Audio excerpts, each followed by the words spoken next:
Hello students, this is Vipasha Garg. Lecture है history of modern Indian art court 401। ठीक है, तो हमारा जो आर्टिस्ट चल रहा था वो है शतीन्द्र नाथ मजूमदार। ठीक है, आपका ये शतीन्द्र नाथ मजूमदार के 2 हेडिंग रह गए, ये आज कंप्लीट हो जाएगा। और जो आपका पीरियड चल रहा था ये रिवाइवलिज्म, ठीक है, द पीरियड ऑफ रिवाइवलिज्म, जो सारे आर्टिस्ट से पहले मैंने कराया था आपको, तो उसी का ये लास्ट आर्टिस्ट है। इसके अंदर रवींद्रनाथ टैगोर, नंदलाल बोस, असित कुमार हल्दर, अब्दुल रहमान चुगतई, कृष्णचंद्र नाथ मजूमदार, ये सब रिवाइवलिज्म आर्टिस्ट हैं। उसके बाद आपका कल से नेक्स्ट टॉपिक होगा, उसके अंदर के आर्टिस्ट आएंगे। ठीक है, सबसे स्टार्टिंग में आपका कंपनी शैली और रवि वर्मा था, मतलब जो रवि वर्मा आर्टिस्ट था वो कंपनी शैली में आता है, और ये सारे जो अब तक हुए आपके ये रिवाइवलिज्म में आते हैं। ये आप ध्यान रखना, आपके सिलेबस में भी आप उसमें से देख सकते हो। ठीक है, तो इसका नेक्स्ट टॉपिक है चित्रण यात्रा। आपको चित्रण यात्रा धार्मिक रंग में रंगो हुई थी, यानी जो इनकी जो चित्रण यात्रा थी, इनके जो चित्र थे वो ज़्यादातर सारे धार्मिक रंग में रंगे हुए थे, क्योंकि ये बहुत ज़्यादा धार्मिक थे, रिलीजियस थे, तो इसलिए इनके जो चित्र थे वो धार्मिक रंग में रंगे हुए थे। विषय भारतीय पुराण, इतिहास, भागवत पुराण एवं गीत गोविंद के प्रसंगों पर आधारित थे। इनके जो विषय थे सारे, मतलब जो चित्र के विषय थे वो सब भारतीय पुराण, इतिहास के और भागवत पुराण और जो गीत गोविंद के प्रसंग हैं उन पर आधारित थे। वे अपनी कला के माध्यम से आत्मिक शांति एवं संतोष प्राप्त करते थे, यानी इनकी जो आत्मिक शांति और जो इन्हें संतोष प्राप्त होता था, जो हमारा एक सेल्फ सेटिस्फेक्शन होता है, जो इनर शांति होती है, पीस होती है, तो वो इनको अपनी कला के माध्यम से ही मिलता था, बाहर से नहीं। वे अक्सर कहा भी करते थे, चित्रकला तो मेरे लिए आत्मिक शांति की वस्तु है, यानी इस बात का यही मतलब है कि अक्सर ये यही कहते थे कि जो इनको जो आत्मिक शांति मिलती है वो इनको चित्रकला के द्वारा ही मिलती है। हृदय के अनुराग की वस्तु जिसमें विकास जरूरी होता है, यानी जो हार्ट टच होता है, हृदय के अनुराग की जो वस्तु होती है, जो हार्ट टचिंग होती है, उसमें विकास जरूरी होता है किंतु परिवर्तन नहीं, ये इन्होंने कहा है। मुझे वैष्णव धर्म ने प्रभावित किया, तो वैष्णव धर्म ने इनको प्रभावित किया था। चैतन्य महाप्रभु, मोरा तथा ध्रुव की भक्ति में मन को चैन मिला, यानी जो चैतन्य महाप्रभु थे और जो मोरा थी, उनकी ध्रुव की भक्ति में इनके मन को चैन मिला था। राधा भाव से मन को शांति मिली, जो इनके अंदर राधा का भाव था उससे इनके मन को शांति मिली। तो जब इनके मन को राधा भाव से शांति मिली तो इन्होंने कृष्ण और राधा ही मेरे जीवन के सत्य रहे, उनमें कभी कोई परिवर्तन नहीं हुआ। तो इन्होंने मतलब कृष्ण और राधा को ही अपने जीवन का सत्य बनाया, उसमें कभी कोई परिवर्तन नहीं होने दिया। चैतन्य महाप्रभु के जीवन प्रसंग की जो श्रृंखला तैयार की वह अत्यंत कारुणिक और मर्म स्पर्शी है, मतलब जो इनके जीवन प्रसंग की जो श्रृंखला तैयार हुई थी वो बहुत कारुणिक और मर्म स्पर्शी है। उदाहरण के लिए चैतन्य को चटशाला, गुरु के द्वार पर चैतन्य का गृह परित्याग, संत के रूप में कृष्ण प्रेम में विभोर आदि।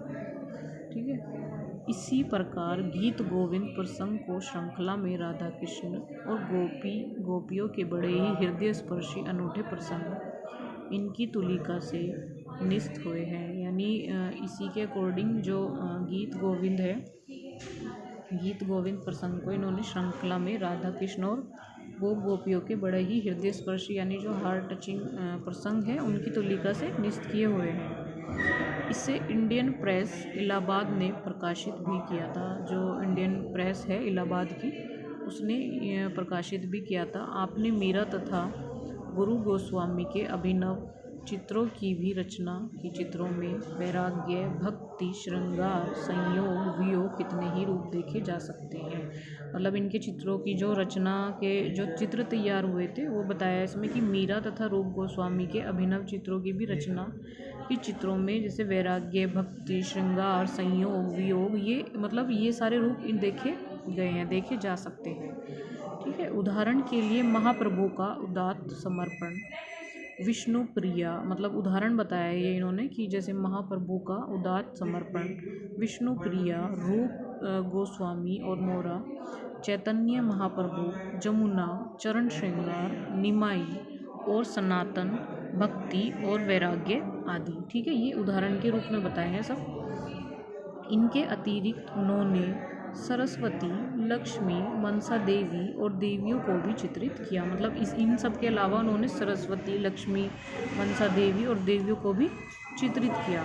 तो आप ये देखेंगे, मतलब जो आप ये पढ़ रहे हैं, इनका जो स्टार्टिंग में ये बताया है, इनकी जो चित्रण यात्रा है ये धार्मिक रंगों से रंगी हुई है। इसका मतलब अब तक आप जो पढ़ रहे हैं आपने देखा होगा, ये सब टोटल धार्मिक से रिलेटेड ही है। सब नाम है लक्ष्मी, मन, सरस्वती, और मतलब सब ये धर्म से ही जुड़ी हुई है। ठीक है, तो ये आप ध्यान रखना, इनकी जो चित्रण है वो धार्मिक है। जिस प्रकार उतामारों की स्वप्नमयी नारियां हैं, उसी प्रकार मजूमदार की नायिकाएं और देवियां रंग रूप के अपार्थिव लोक में विचरती हैं, जो अद्भुत लुनाई और चारुता लिए हैं।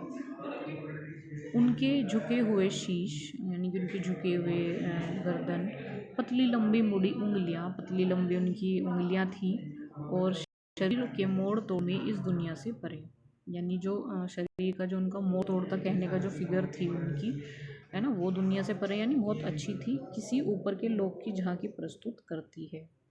मतलब जिस तरह का उनका स्ट्रक्चर था, इसमें बताया है कि वो किसी ऊपर के लोक की झांकी ही प्रस्तुत करती है।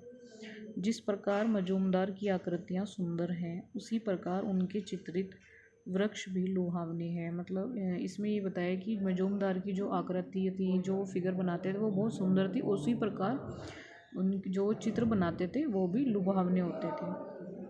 पृष्ठभूमि में विशेषतः वृक्षों का अधिक प्रयोग है। मतलब जो पृष्ठभूमि है, बैकग्राउंड, उसमें ज़्यादातर इन्होंने वृक्षों का अधिक प्रयोग बताया है। पालित मृग मजूमदार के चित्र का उत्कृष्ट उदाहरण है, यानी जो पालित मृग है, जो पाला हुआ है, वो मजूमदार के चित्र का उत्कृष्ट उदाहरण है। जया अप्पा स्वामी के अनुसार, ये नाम है आर्टिस्ट का ही, क्षितेंद्र नाथ के रंग एवं रेखाओं में मध्यकालीन कवियों की कविता का आभास होता है। मतलब इनके जो रंग हैं और जो रेखाएं हैं उसमें ज़्यादातर कविता का आभास होता है। इस प्रकार वॉश रंगांकन पद्धति में वे जल रंग की टेम्परा पद्धति को शुद्ध रूप से प्रयुक्त करने वाले कदाचित वे पहले भारतीय चित्रकार थे। मतलब ये ऐसे पहले भारतीय कलाकार थे जिन्होंने वॉश रंगांकन पद्धति में और जल रंग की टेम्परा पद्धति को शुद्ध रूप से प्रयुक्त करने वाले वो पहले कलाकार थे। हल्का पीला, गहरा हरा, लाल और गेरुआ उनके प्रिय रंग थे। मतलब ये चारों रंग इनके फेवरेट कलर्स थे। उनके चित्रोत्कर्ष को स्वीकार करते हुए उनके गुरु अवनींद्र नाथ ठाकुर ने कहा था, यानी उनके ये गुरु थे अवनींद्र ठाकुर जी, इन्होंने कहा था कि क्षितेंद्र हमारा शिष्य है, लेकिन अपनी रेखाओं और रंगों के संयोजन में इतना कोमल, इतना सजग है कि हमसे भी आगे बढ़ गया। यानी उनके जो गुरु थे ये अवनींद्र नाथ ठाकुर, इन्होंने अपने शिष्य की तारीफ़ की थी कि वो अपनी रेखाओं और रंगों के संयोजन में जो कंपोजिशन वो बनाते थे रंगों की, यानी कि जो कलर्स की कंपोजिशन बनाना सबको समझ नहीं आता, बहुत कम लोग कर पाते हैं। तो उन्होंने ये कहा है कि वो इतना कोमल और सजग था कि हमसे भी आगे बढ़ गए, यानी वो उनसे भी आगे बढ़ गया था, उनका जो शिष्य था। उदाहरणार्थ चित्रों में पालतू जानवर और नारी, चरण श्रृंगार, भक्ति और वैराग्य, यानी ये इनके चित्र हैं जो आप नेट पे भी देख सकते हैं। चित्रों में पालतू जानवर और नारी, इसमें इन्होंने रंगों का संयोजन की रेखा इतनी अच्छी, तो ये उदाहरण के लिए बनाए कि आप इनके चित्र देख सकते हैं। चित्र संग्रह, क्षितेंद्र नाथ मजूमदार के चित्र देश विदेश के विभिन्न संग्रहालयों एवं कला दीर्घाओं एवं निजी संग्रहों जैसे कोलकाता संग्रहालय, भारत कला भवन, Bhopal, Varanasi, national gallery of modern art, नई दिल्ली, कोलकाता के आशुतोष संग्रहालय आदि में देखे जा सकते हैं। मतलब इनके चित्रों का संग्रह है। ये कहाँ कहाँ पे इनके चित्र हैं, तो ये सब नाम बताए हैं कि जो मजूमदार के चित्र थे वो देश विदेशों में हैं, वहाँ के संग्रहालयों में, वहाँ की जो कला दीर्घाएँ हैं, है ना, जो निजी संग्रह होते हैं, तो उसमें उन्होंने नाम भी बताया कहाँ कहाँ हाँ, जैसे कोलकाता भारत कला भवन, भोपाल, वाराणसी, दिल्ली में national gallery of modern art में, कोलकाता के आशुतोष संग्रहालय में, यहाँ पे आप इनकी सबकी इनके चित्र संग्रह देख सकते हैं। ठीक है, तो आपका आज का आर्टिस्ट ये फिनिश हो गया। नेक्स्ट आर्टिस्ट की बात होगी। ठीक है।